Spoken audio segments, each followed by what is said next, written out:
Welcome back to वॉक्सकिल। आज हम start करने जा रहे हैं क्लास 11th यानी कि लेवल 3 का IT/ITS का यूनिट 1 जिसका नाम है IT/ITS इंडस्ट्री। वीडियो को स्टार्ट करने से पहले please like share and subscribe to the channel वॉक्सकिल। सबसे पहले हम इसके अंदर इसकी इंट्रोडक्शन पढ़ेंगे कि IT/ITS इंडस्ट्री होती क्या है। उससे पहले मैं आपको बताऊंगी कि IT और ITES क्या होता है, जो कि आपके सब्जेक्ट का भी नाम है, तो इसके बारे में आपको ज़रूर पता होना चाहिए। IT का मतलब होता है इंफॉर्मेशन टेक्नोलॉजी। इसके अंदर हम कंप्यूटर की हार्डवेयर और सॉफ्टवेयर की हेल्प से डाटा को या फिर इंफॉर्मेशन को क्रिएट करते हैं, उसको मैनेज कर सकते हैं, स्टोर करते हैं, अपडेट यानी कि मॉडिफाई कर सकते हैं, एक्सचेंज कर सकते हैं और एनालाइज भी कर सकते हैं। एनालाइज करने का मतलब है आपके पास कुछ डाटा दे रखा है और आप उसको एनालाइज करके कुछ डिसीजन निकालते हैं, कुछ कंक्लूजन निकालते हैं। तो ये सब काम जो होता है वो हमारा IT के अंदर आता है, इंफॉर्मेशन टेक्नोलॉजी के अंदर आता है। लेकिन जब हम बात करें IT इंडस्ट्री की, तो जब वर्ड इंडस्ट्री इसके अंदर ऐड हो गया है तो इसका मतलब है कि उसके अंदर हम जो भी काम कर रहे हैं, हम अपने डाटा के ऊपर या अपनी इंफॉर्मेशन के ऊपर जो भी क्रिएट मैनेज स्टोर जो काम कर रहे हैं, वो किसके कंटेक्स्ट में हम करेंगे? वो हम करेंगे बिजनेस के कॉन्टेक्स्ट में। बिजनेस का मतलब है यहाँ पर कोई भी ऑर्गेनाइजेशन है जो कुछ प्रॉफिट अर्न कर रही है, कुछ सेल कर रही है, तो उसके कंटेक्स्ट में उसको ध्यान में रखकर अगर हम कोई भी डाटा और इंफॉर्मेशन निकालते हैं हम यूजिंग द कंप्यूटर, तो वो हो जाएगा आपका IT। नेक्स्ट आता है IT/ITS। IT/ITS की फुल फॉर्म होती है information technology enabled services. Enabled services का मतलब है यही सारा काम अगर हम वेब के थ्रू करें या फिर हम इंटरनेट के थ्रू करें, जिससे कि जो हम सर्विस दे रहे हैं उसकी जो क्वालिटी है वो इम्प्रूव हो जाए, तो वो हमारा हो जाएगा IT/ITES। जैसे कि हम कोई भी प्रोग्राम बनाते हैं, कोई भी हम सॉफ्टवेयर बनाते हैं और जैसे कि उसके अंदर हम IT का यूज़ कर रहे हैं, तो वो हमारा क्या हो जाएगा? IT/ITES। आप ATM से पैसे निकालते हैं, वो IT/ITES के अंडर आएगा, क्योंकि बैंक की एक सर्विस है कि पैसे आपको वो कस्टमर को प्रोवाइड करेगा, लेकिन उसको उसने कंप्यूटर से कनेक्ट कर दिया, इंटरनेट से कनेक्ट कर दिया। आप फ़ोन बैंकिंग कर रहे हैं, आप इंटरनेट बैंकिंग कर रहे हैं, तो ये क्या हो जाएगा? IT/ITES हो जाएगा। आप ऑनलाइन शॉपिंग करते हैं, IT/ITES है। आप टिकट्स की बुकिंग ऑनलाइन कराते हैं, वो भी IT/ITES है। आप कोई बिल पे कर रहे हैं इलेक्ट्रिसिटी का या किसी भी चीज़ का ऑनलाइन बिल पे कर रहे हैं, वो भी IT/ITES है। तो आपको समझ में आ गया होगा कि जहाँ जहाँ पर हम वेब का यूज़ कर रहे हैं, इंटरनेट का यूज़ कर रहे हैं, कंप्यूटर का यूज़ कर रहे हैं अपने किसी भी बिजनेस के अंदर, तो वो सारी की सारी जो हमारी ट्रेड्स हैं वो किसके अंदर आ जाएंगी? IT/ITES के अंदर आ जाएंगी। जैसे यहाँ पर मैंने एग्जांपल दे रखा है, call centre, payroll, logistic management, revenue claim, medical billing, ये सब भी हमारे IT/ITES के एग्जांपल्स हैं। तो आपको इतने कुछ ऐसा नहीं है कि हार्ड एग्जांपल्स लर्न करने की ज़रूरत है। जो मैंने आपको अभी सिंपल एग्जांपल्स बताए, आप वो भी एग्जाम में लिख सकते हैं। नेक्स्ट टॉपिक इसके अंदर हमारा रहेगा top 10 BPO companies in India. जो भी हमारी कंपनीज हैं इंडिया की, जो बेस्ट 10 BPO हैं। अब सबसे पहले BPO क्या होता है? BPO का मतलब है बिजनेस प्रोसेस आउटसोर्सिंग। जब भी हम अपना कोई भी बिजनेस का एक पोर्शन या एक ऑपरेशन अगर हम किसी बाहर वाले को करने के लिए दे देते हैं, मतलब कि वो कंपनी खुद नहीं करती है, उस कंपनी का कोई प्रोसेस है और वो प्रोसेस वो किसी और कंपनी से करवा रही है, तो वो जो कंपनी हो जाएगी उसे हम बोलेंगे BPO, business process outsourcing. For example, जैसे इसके अंदर कॉल सेंटर्स जो होते हैं, आपका नाम आपके माइंड में आएगा कि कॉल सेंटर्स ही को ही BPO कहते हैं, लेकिन सिर्फ कॉल सेंटर्स को BPO नहीं कहते। कॉल सेंटर BPO का एक पार्ट होता है। जैसे अगर कोई कंपनी है, मान लीजिए फिलिप्स की कंपनी है, उसका काम है प्रोडक्ट को बनाना, वो इलेक्ट्रॉनिक्स बनाती है, लेकिन अगर उसके अंदर कोई प्रॉब्लम आ जाती है तो कस्टमर जो है वो कॉल सेंटर में फ़ोन करता है, जो कस्टमर केयर सेंटर होता है उसमें फ़ोन करता है। तो क्या वो फ़ोन फिलिप्स वाले ही उठाते हैं? नहीं, उन्होंने एक कॉन्ट्रैक्ट दे रखा होता है किसी और कंपनी को, जो फिलिप्स के जितने भी प्रोडक्ट्स हैं उनसे रिलेटेड जो भी कस्टमर्स की क्वेरीज होंगी वो उनको हैंडल करेगी। तो ये काम तो फिलिप्स वाली कंपनी का ही है ना, क्योंकि उसने प्रोडक्ट बनाया है। लेकिन अपने काम को हल्का करने के लिए कि हम सिर्फ इलेक्ट्रॉनिक्स को बनाने पर फोकस करना चाहते हैं, कस्टमर की जो क्वेरीज हैं वो कोई और सुलझाए, उसके बदले में वो उसको कुछ पैसे दे देते हैं या जो भी उनके बीच का कॉन्ट्रैक्ट होता है। तो जो कंपनी उसकी क्वेरीज को हैंडल कर रही है वो क्या हो जाएगी? हमारी BPO हो जाएगी। तो जेनपैक, TCS, विप्रो, सेक्रो, Wipro, Infosys, WNS, global services, Hinduja, EXL, Firstsource, ये सारी की सारी जो हैं इंडियन कंपनीज हैं। टॉप 10 BPOज हैं इंडिया के अंदर जो दूसरी कंपनीज से कॉन्टैक्ट करते हैं और उनका हिस्से का कुछ काम उनको करके देते हैं।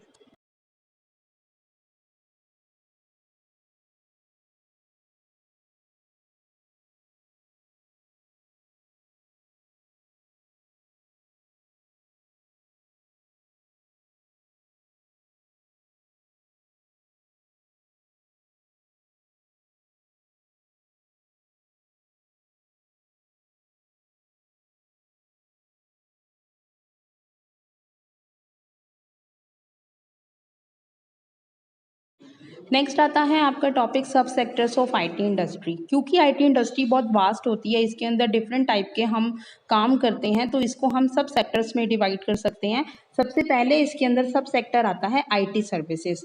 IT सर्विसेज वो सर्विसेज होती हैं जो किसी भी ऑर्गेनाइजेशन के लिए, उसके हेल्प के लिए, बेनिफिट के लिए हम कंप्यूटर का यूज़ करके उसको प्रोवाइड करते हैं। जैसे कि कंसल्टेशन देना, किसी को कंप्यूटर बेस्ड ट्रेनिंग देना, सपोर्ट करना, मेंटेनेंस करना, सिस्टम को इंटीग्रेट करना, या ऐसा कोई भी काम करना जैसे कि डाटा को मैनेज करना, उनके रिकवरी देना, उनको कोई भी डिज़ास्टर से बचाना, उनको बैकअप देना कि अगर उनका डाटा कोई बिल्कुल ख़राब हो गया है तो उसको बैकअप कर सकें, उनका डाटा हैक ना हो जाए, उसको चोरी से बचाना, नेटवर्किंग की प्रॉब्लम्स को सॉल्व करना, ये सब IT सर्विसेज के अंडर आता है। तो ये जितनी भी हमारी IT सर्विसेज हैं 56% जो है वो आपका रहता है सब सेक्टर का पार्ट।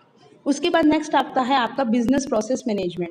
जो बिजनेस प्रोसेस मैनेजमेंट होता है वो जनरली हम काउंट करते हैं आउटसोर्सिंग के अंदर, जो रहता है आपका 21%। कि कोई भी बिजनेस का प्रोसेस है उसने किसी और कंपनी को दे दिया, किसी एक्सटर्नल ऑर्गेनाइजेशन को दे दिया, और वो उसके बिहाफ पर जो है ऑर्गेनाइजेशन उसको कर रही है। हमने बिजनेस के किसी भी प्रोसेस को मैनेज करने के लिए, ध्यान से सुनिएगा, किसी भी बिजनेस के किसी भी प्रोसेस को मैनेज करने के लिए एक्सटर्नल ऑर्गेनाइजेशन को जब हम दे देते हैं तो वो भी हमारा IT इंडस्ट्री के अंदर आता है। जैसे कि कॉल सेंटर्स है ना, जैसे मैंने अभी एग्जांपल दिया था आपको फिलिप्स वाला, तो काम किसका है, बिजनेस किसका है, फिलिप्स का।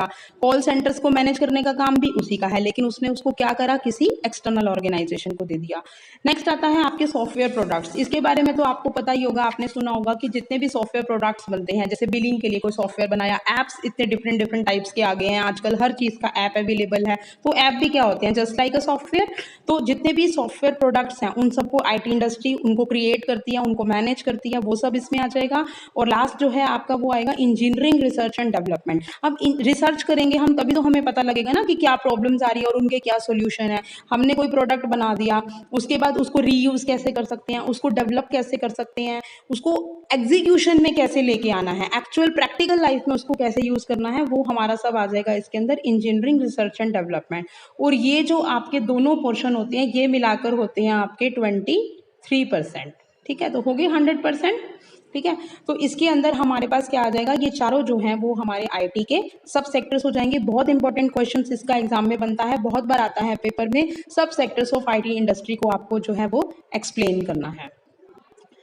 नेक्स्ट इसके अंदर आता है अबाउट ITS इन इंडिया, कि इंडिया के अंदर ITS इंडस्ट्री क्या कर रही है, जितनी भी इनेबल्ड सर्विसेज IT की हैं इंडिया में उनका क्या स्कोप है, क्या काम कर रही हैं। तो IT सर्विसेज ऐसी कौन कौन सी हैं जो इंडिया में लार्ज लेवल के ऊपर काम कर रही हैं।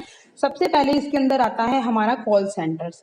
कॉल सेंटर्स आपको पता ही है कि जितने भी, मैंने अभी एग्जांपल भी दिया कि कॉल सेंटर्स बहुत सारे इंडिया में अवेलेबल हैं, लाखों लोगों को रोजगार दे रहे हैं, और जितने भी हमारे यूथ हैं उनके लिए बहुत बड़ा एक एम्प्लॉयमेंट अपॉर्चुनिटी जो है वो कॉल सेंटर्स प्रोवाइड करते हैं। साथ ही साथ ऐसी कंपनीज जो मल्टीनेशनल है, बाहर के देशों की कंपनी है, लेकिन इंडिया में भी उनके खरीदारी लोग करते हैं उनके प्रोडक्ट्स की, या इंडिया की कुछ ऐसे प्रोडक्ट्स हैं जो बाहर भी बेचे जाते हैं, तो ऑल ओवर वर्ल्ड वाइड मतलब ये काम करती हैं। को डजेंट मैटर, कोई जोग्राफिकल बाउंड्रीज नहीं है, लोग जो हैं वो कहीं से भी प्रोडक्ट खरीदते हैं और कहीं पे भी वो उसकी क्वारीज जो हैं उससे रिलेटेड कॉल सेंटर्स में जाकर ले सकते हैं। सेकंड आता है इसमें IT सर्विसेज में डाटा वेयर हाउसिंग। अब डाटा है, वेयर हाउस मतलब एक बड़ा सा गोडाउन जिसको हम बोलते हैं, जनरल लेमैन लैंग्वेज में हम बोलेंगे गोडाउन, जहाँ पे सामान को रखा जाता है। तो एक बहुत बड़ा वेयर हाउसिंग जिसमें हम डाटा को कैप्चर करके रखते हैं। जनरली सोशल साइट्स जो होती हैं, हमारी सोशल मीडिया है, बहुत सारा डाटा होता है, हम नंबर ऑफ पिक्चर्स वीडियोज उस पर अपलोड करते हैं, तो कहीं ना कहीं तो वो सेव हो रहा है ना। तो वो जो हमारी जो है IT सर्विसेज जो है वो ही उसको सेव करती हैं। नेक्स्ट आता है office operations like accounting, data mining. जितने भी ऑफिस के ऑपरेशंस हैं, जैसे कि किसी को अकाउंट मैनेज करना है। डेटा माइनिंग, डेटा माइनिंग का मतलब होता है लार्ज पूल ऑफ डेटा में से हमें अपने मतलब का डेटा माइन करना है, यानी कि खोज के निकालना है, इंफॉर्मेशन निकालनी है हमें उसमें से। तो जितने भी ऑफिस ऑपरेशंस होते हैं, ऑफिस के अंदर जितने भी काम होते हैं, उसके अंदर भी सब हम आईटी सर्विसेज आजकल यूज कर रहे हैं, नेट का यूज कर रहे हैं हम अपने मेंटेन करने के लिए। अकाउंट्स, लॉजिस्ट्री, बिल, ये सब हम ऑफिस के काम है जो हम करते हैं। नेक्स्ट है cash and investment management. Share market में जो इन्वेस्टमेंट स्ट्रेटजीज हैं, हमारी पॉलिसीज हैं, हम पैसा कहाँ लगाएं, कितने में लगाएं, क्या होगा उसका, इक्विटी फंड्स क्या हैं, म्यूचुअल फंड्स क्या हैं, इन सब के अंदर भी सारा कुछ आजकल जो क्या है वेब एनेबल्ड हो गया है। आईटी सर्विसेज का हम इसमें यूज कर रहे हैं। नेक्स्ट है पोर्टल मैनेजमेंट। पोर्टल बहुत जनरल वर्ड है, आपने सुना होगा। जितने भी हमारी गवर्नमेंट की सर्विसेज हैं, चाहे वो प्राइवेट सर्विसेज हैं, सभी ने अपना एक एक पोर्टल बना रखा है। अब फॉर एग्जांपल अगर हम आपके स्कूल का एग्जांपल लें, MIS पोर्टल आपने सुना होगा, SRN जनरेट होता है जिसमें आपके स्टूडेंट का। तो इसमें भी क्या होता है कि जो भी स्टूडेंट कब एडमिशन लिया, उसने क्या सब्जेक्ट लिया, एक पोर्टल बना दिया जिसमें उसका शुरू से लेकर लास्ट तक का सब जो है वो हिस्ट्री रहेगी स्टूडेंट की। तो इस तरीके से अलग अलग सर्विसेज के लिए अलग अलग पोर्टल हैं, उन सबको मैनेज करना, उनको क्रिएट करना, उनके डाटा को यूज करना, ये सब भी हमारा आईटी सर्विसेज में आता है और जो कि इंडिया में लार्ज स्केल पर यूज हो रहा है। नेक्स्ट है क्वालिटी असेसमेंट एंड टेस्टिंग। अब देखिए हमने काम तो कर लिया, हमने अपनी सर्विसेज तो दे दी, तो उसकी क्वालिटी को भी तो मैनेज करना है, टेस्टिंग करनी है हमने। कोई प्रोडक्ट है वो बना कहीं पे, तो जरूरी तो नहीं है उसकी क्वालिटी और टेस्टिंग भी वहीं पे हो। तो ऐसा भी हो सकता है कि उसकी क्वालिटी के लिए हम आईटी सर्विसेज का यूज कर रहे हैं, कंप्यूटर का यूज कर रहे हैं, उसको टेस्ट करने के लिए हम यूज कर रहे हैं कि टेस्टिंग कैसे होगी, क्या वो प्रोडक्ट किस कंडीशन में कितने हद तक वो सफल रहता है। तो ये सब काम जो है वो आईटी सर्विसेज के थ्रू ही होते हैं, जो कि इंडिया में इनका बहुत जो है लार्ज लेवल के ऊपर जो है काम होता है। नेक्स्ट आपका जो है इसके अंदर नेक्स्ट जो टॉपिक रहेगा एम्प्लॉयमेंट ट्रेंड्स। ये एक इंपॉर्टेंट क्वेश्चन है, जनरली एग्जाम के पॉइंट ऑफ व्यू से देखा जाए तो ये क्वेश्चन पेपर में आ सकता है कि एम्प्लॉयमेंट ट्रेंड्स क्या हैं। अगर आईटी की बात करें कि what are the employment trends in IT industry, तो देखिए एम्प्लॉयमेंट का मतलब होता है रोजगार देना। जब आईटी इंडस्ट्री इतनी बड़ी है, उसके इतने सारे सब सेक्टर्स हैं, उसके अंदर इतनी सारी हम सर्विसेज प्रोवाइड कर रहे हैं, तो ऑब्वियस सी बात है जब हम सर्विसेज प्रोवाइड कर रहे हैं तो उतने ही लोगों की हमें ज़रूरत भी पड़ेगी। अगर हमें उतने लोगों की ज़रूरत पड़ेगी तो हमें आउटसोर्सिंग के अंदर भी जो आउटसोर्सिंग होती है ना, यानी कि हम अपना काम करवाने के लिए किसी बाहरी व्यक्ति को एक कॉन्ट्रैक्ट दे देते हैं, वो होता है हमारा आउटसोर्सिंग। अब आजकल ना एक बड़ा कॉमन सा आपने एक एग्जाम्पल सुना होगा, या जिसको हम बोलते हैं इवेंट मैनेजमेंट, है ना। किसी की अगर शादी होती है तो क्या करते हैं, इवेंट मैनेजर को बुला लेते हैं। भाई वो डीजे भी देख लेगा, वो डांस का भी मतलब कोरियोग्राफी भी देख लेगा, और वो लाइट्स भी देख लेगा, वो खाने का भी देख लेगा, मतलब ईच एंड एवरीथिंग जो है ना वो जो है हम आउटसोर्सिंग कर देते हैं, ताकि जो लोग हैं जो जिनके घर शादी है वो आराम से शादी इंजॉय कर सके। तो हमने आउटसोर्स कर दिया। अब शादी तो जिनके घर काम तो उनको करना पड़ेगा नहीं, लेकिन उन्होंने क्या कर दिया, आउटसोर्स कर दिया। उन्होंने कॉन्ट्रैक्ट दे दिया एक इवेंट मैनेजर को। अब इवेंट मैनेजर ने क्या करना है, अब सब काम एक जना तो नहीं कर सकता, उसके आगे कॉन्टैक्ट्स हैं, उसका लाइट वाले से कॉन्टैक्ट है, उसका कैटरर से कॉन्टैक्ट है, उसका डेकोरेशन वाले से कॉन्ट्रैक्ट है, उसका डीजे वाले से कॉन्ट्रैक्ट है, या जो भी चीजें हम मैरिजेस में हम यूज करते हैं उसका सभी के साथ उसने टाई अप कर रखा है लोगों के साथ, जो उसको कम रेट में काम करके देते हैं, और वो सब उसका काम क्या है, मैनेज करना चीज़ों को, है ना। तो ये सब हमारा जो आउटसोर्सिंग होती है इसके अंदर एम्प्लॉयमेंट जनरेट होती है। तो बहुत अच्छा इसके अंदर हम कह सकते हैं कि outsourcing is the one of the most important trend in the employment as in the IT industry. तो इसके अंदर आउटसोर्सिंग में अब हम देखेंगे कि किस किस तरह की आउटसोर्सिंग हम आईटी इंडस्ट्री में करते हैं, यानी कि किस किस तरह के कॉन्ट्रैक्ट हम दे सकते हैं। पहला इसके अंदर है कॉल सेंटर आउटसोर्सिंग, जो हम ऑलरेडी एक्सप्लेन कर चुके हैं कॉल सेंटर्स के बारे में। सेकंड आता है आपका केपीओ। अब केपीओ की फुल फॉर्म होती है नॉलेज प्रोसेस आउटसोर्सिंग। अब नॉलेज प्रोसेस आउटसोर्सिंग का मतलब होता है, देखिए कॉल सेंटर के अंदर तो हम क्या कर रहे थे, सिर्फ कॉल्स को मैनेज कर रहे थे, जो कस्टमर की प्रॉब्लम्स आ रही है उसको हम मैनेज कर रहे हैं। नॉलेज प्रोसेस आउटसोर्सिंग का मतलब है कि डेटा के अंदर से नॉलेज को निकालना, एक इंफॉर्मेशन को निकालना, एक ऐसी चीजों को निकालना जिसके बेस पर डिसीजन लिया जा सके। ठीक है, इसके अंदर हमारे 3 पॉइंट आते हैं, मार्केट रिसर्च, फाइनेंशियल रिसर्च और बिजनेस एनालिटिक्स। अब मार्केट रिसर्च क्या होता है, देखिए मार्केट रिसर्च का मतलब होता है कि आपने कोई भी मार्केट ले लीजिए, अपने आसपास की छोटी मार्केट का एग्जांपल ले लीजिए, उसके अंदर कितने लोग आते हैं, कितने लोग क्या क्या चीज़ें खरीदते हैं। अगर उस मार्केट के अंदर किसी नए वेंडर को अपना कोई प्रोडक्ट बेचना है तो क्या चांसेस रहेंगे कि उसका प्रोडक्ट सक्सेसफुल रहेगा उस मार्केट के अंदर या अनसक्सेसफुल रहेगा। तो ये सारा काम कौन करेगा, केपीओ करेगा, नॉलेज प्रोसेस आउटसोर्सिंग। अब जो बड़ी बड़ी कंपनीज हैं वो ऐसे ही नहीं अपना प्रोडक्ट कोई उतार देती। अब मान लीजिए अंबानी ने जियो लेके आया तो उसने ऐसे नहीं सोचा भाई सारे अच्छा कमा रहे हैं तो चलो जी मैं भी अपना एक सिम लॉन्च कर लेता हूँ।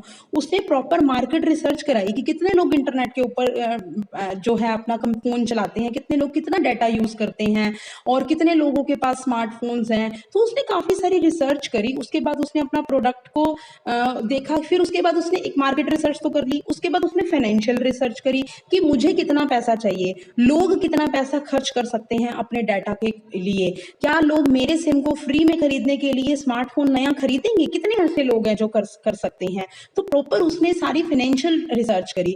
उसके बाद बिजनेस एनालिटिक, अब उसने क्या सोचा कि मैं एक बार तो इनको फ्री में दे दूंगा, लेकिन क्या बाद में वही लोग मेरे उस डेटा को यूज करने के लिए मुझे कितना पैसा दे सकते हैं।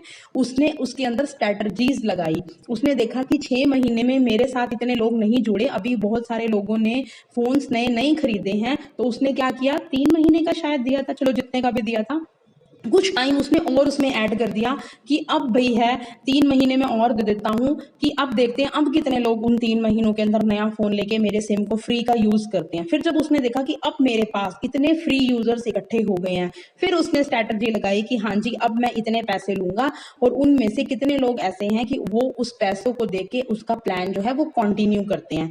तो प्रॉपर एक रिसर्च होता है, एक एनालिसिस होता है किसी भी प्रोडक्ट को मार्केट में उतारने से पहले। तो ये सब काम उसके लिए कौन करता है, केपीओस करता है।